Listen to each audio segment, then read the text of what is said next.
When no becomes a gift, protecting your heart without apology.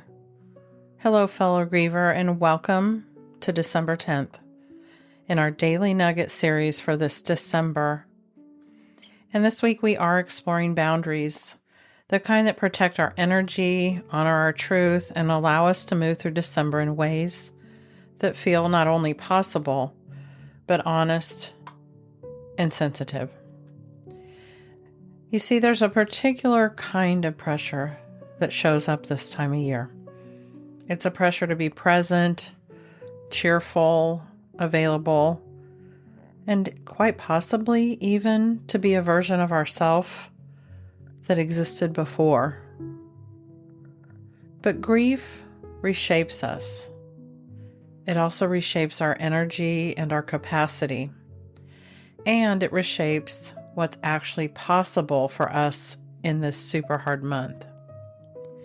Saying no in grief is not avoidance, it's alignment. It's the moment you choose truth over expectation. And what's true for you might be very different than what's true for someone else, and that's always okay. For the newly grieving, no might be a lifeline. The only way to protect a heart that's already carrying more than it knows how to hold. For those that are a few years in, this no might be a tool, a way of reshaping December so that it doesn't feel like a month-long performance.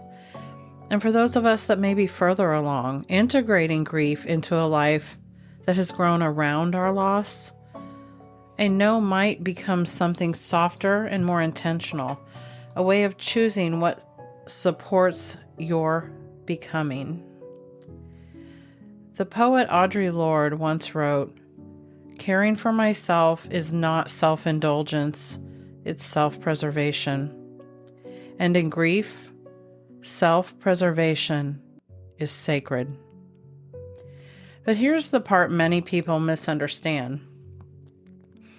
Your no doesn't have to be loud. It doesn't have to be explained or justified, and it doesn't have to be dramatic. Sometimes the most powerful no is the quiet one. The one where you simply choose not to push yourself past what your heart can tolerate. And another time, no becomes a kind of spaciousness, a clearing inside yourself that makes room for what is possible. Because sometimes once you've made space, a small yes can appear. A yes to lighting a candle, a yes to stepping outside for a few moments, a yes to a moment, just a moment of joy that doesn't erase your grief, but sits beside it. Maybe a yes to doing December differently, or remembering your person in ways that bring warmth rather than pain.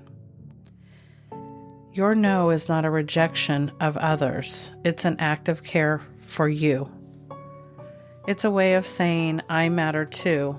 My grief matters, my capacity, and my truth matter. And here's what's remarkable.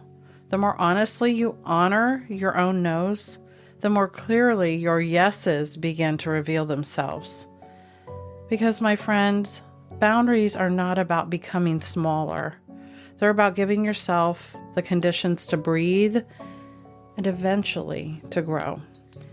So if today your heart says no, let that no be a gift, a protection, a truth that frees you from the weight of pretending.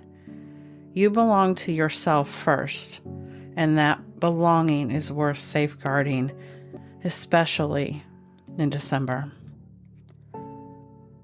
So that's all I have for today, fellow Griever. But before I go, I just want to remind you that the Leftover Pieces now has an official app available in the App Store. And it'll take you to all the things Leftover Pieces. And if you're a mom, I hope that you'll choose December to try the community. The Lighthouse community is always free to you the first month. Now's a good time to try. Find all the links in the show notes. And until tomorrow, Talk soon.